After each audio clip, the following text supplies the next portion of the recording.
ito naman yung ating pangalawang deliver sa TikTok.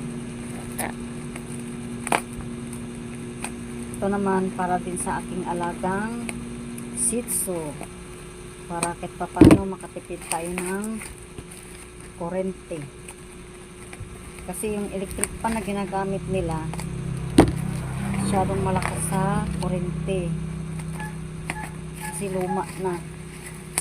So kailangan kong bumili ng medyo makatipid tayo sa ating kurente kasi sobrang laki ng bill namin ngayon.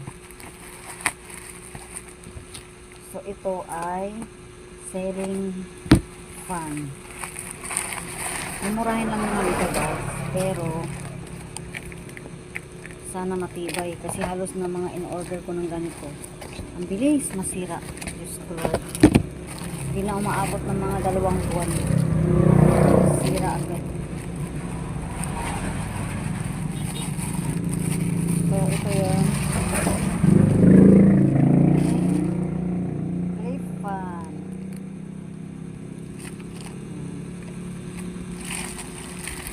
So meron siyang 6 na blade, 3, 4, 5, 6. So 6 yung blade niya. So try natin siya. Bakit pagdating dun sa picture ang laki-laki ng blade niya?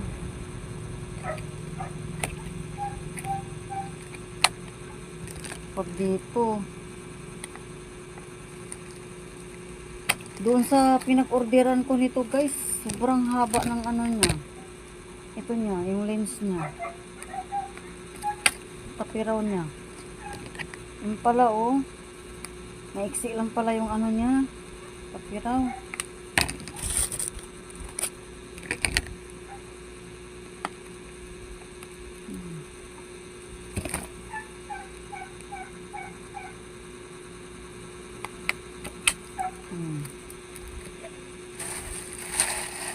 Malaki siya oh.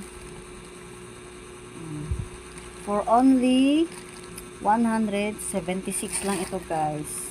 Meron ka ng ganito kalaki na clip fan. Yan. So ito, para ito sa aking alagang Shih Tzu, para hindi na sila mainitan. Tsaka hindi siya masyadong makatipid man lang tayo sa kuryente. Kasi araw-araw to nakasindi. Siyempre ang Shih Tzu bawal sa kanilang pawisan. So